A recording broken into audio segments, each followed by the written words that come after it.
और बैंक्स तो बढ़िया फोकस में है और हम लगातार कह रहे हैं कि अब मिड कैप बैंक्स का समय आ रहा है और एक खास मैनेजमेंट भी इसलिए हमारे साथ जुड़ रही है। जेएनके बैंक के एमडी एंड सीईओ बलदेव प्रकाश साहब हमारे साथ शो में तैयार हैं। सर गुड आफ्टरनून, बहुत बहुत शुक्रिया आज जी बिजनेस के साथ बात करने के लिए। और काफी एक्साइटमेंट इंटरेस्ट बन रहा है सर आपके बैंक में भी, और साथ ही हम देख रहे हैं कि जेएनके में भी एक बड़ा रिवाइवल आ रहा है। तो वहीं से शुरुआत करना चाहूंगा सर कि अब आगे के ग्रोथ प्लान्स बैंक की तरफ से क्या आ रहे हैं? जो प्रीवियस आपकी गाइडेंस थी वो आप मीट कर पाएंगे? आगे कैसा एक्शन दिख रहा है? और क्योंकि आपकी स्टेट में भी एक बड़ा रिवाइवल आ रहा है, तो वहां से आप कैसी ग्रोथ एक्सपेक्ट कर रहे हैं? Yes, thank you very much. Jammu and Kashmir union territory में इस साल के अंदर एक रिकॉर्ड टूरिस्ट इनफ्लो रहा है और आज ही यहाँ पर एलजी साहब ने हमारे यहाँ पे इनॉक्स जो मल्टीप्लेक्स है उसका इनॉग्रेशन किया है और ऐसा लगता है कि जम्मू कश्मीर की इकोनॉमी नई ऊंचाइयों को छूने वाली है कुछ दिनों में।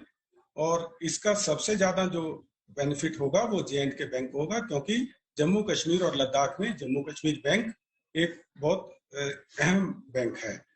तो हमें ऐसा लगता है कि ये सारी की सारी जो इकोनॉमिक एक्टिविटी है ये बैंक की क्रेडिट ग्रोथ को सपोर्ट करेगी।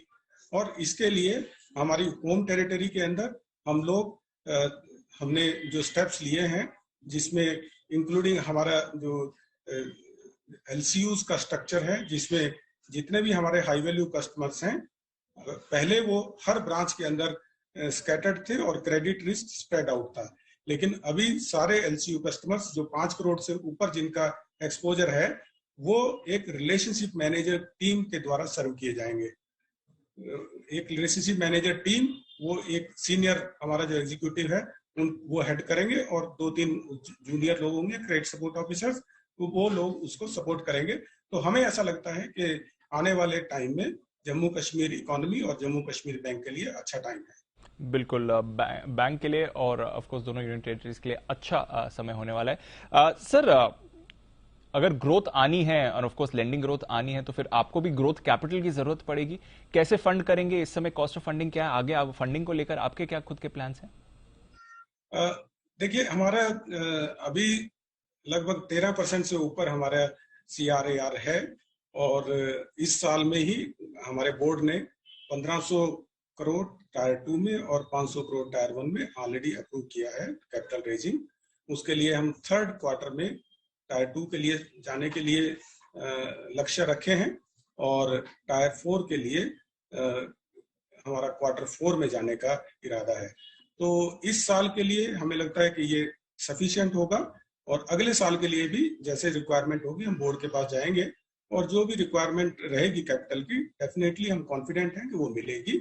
इसके साथ साथ मैं आपको ये बताना चाह रहा हूँ कि हमें इस साल में भी और आने वाले टाइम में भी जो इंटरनल अप्रूवल्स हैं उसमें एक अच्छी बढ़ोतरी दिख रही है। तो जो इंटरनल अप्रूवल्स हैं वो भी कैपिटल की रिक्वायरमेंट को सपोर्ट करेंगे।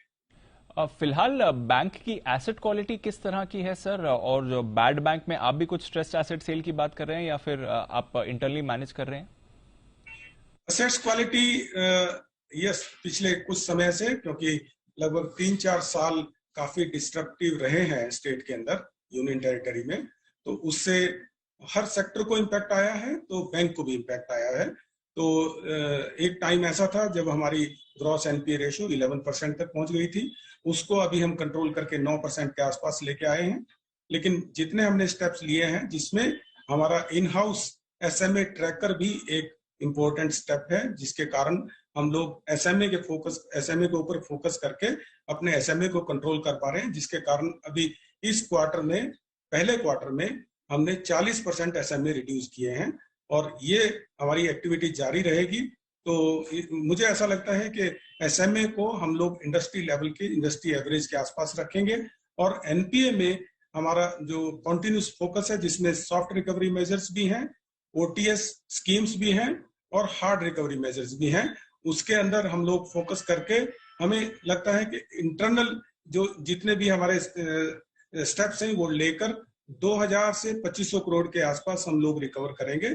और जहां तक बैड बैंक का सवाल है, हमें हमारे 8 अकाउंट्स हैं, लगभग 1500 करोड़ रुपए के ऑलरेडी आइडेंटिफाइड हैं, लेकिन उसमें लीड बैंक हम नहीं हैं। तो लीड बैंक जैसे ही हमें बताएंगे, तैयारी करेंगे, तो हम लोग उसको ट्रांसफर करने के लिए रेडी हैं।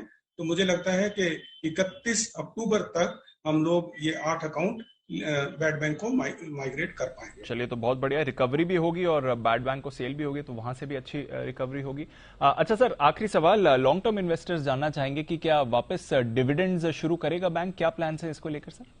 जी जरूर, ऐसा है कि हमें लगता है कि ये साल हमारा अच्छा रहेगा और हमारी जो ग्रोथ के प्रोस्पेक्ट्स हैं, business as well as profitability हम अच्छे देख रहे हैं।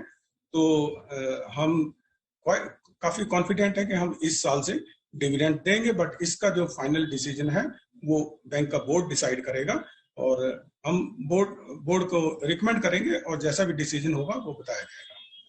तो बहुत बढ़िया बात है सर, डिविडेंड्स भी फिर से रिकवर शुरू हो जाएंगे, रिकवरीज भी अच्छी रहेंगे, बैंक आगे का ग्रोथ पाथ भी अच्छा सेट कर रहा है। बहुत बहुत शुक्रिया बलदेव प्रकाश साहब आज जी बिजनेस के साथ बात करने के लिए, और गुड लक का आपके आगे की परफॉर्मेंस को लेकर। बैंक रिकवरी के आसार दिखा रहा है इस समय और स्टॉक में भी आप बढ़िया एक्शन देख रहे हैं। बैंक तो वैसे भी बढ़िया मूड में है, बाजार भी अच्छे मूड में है।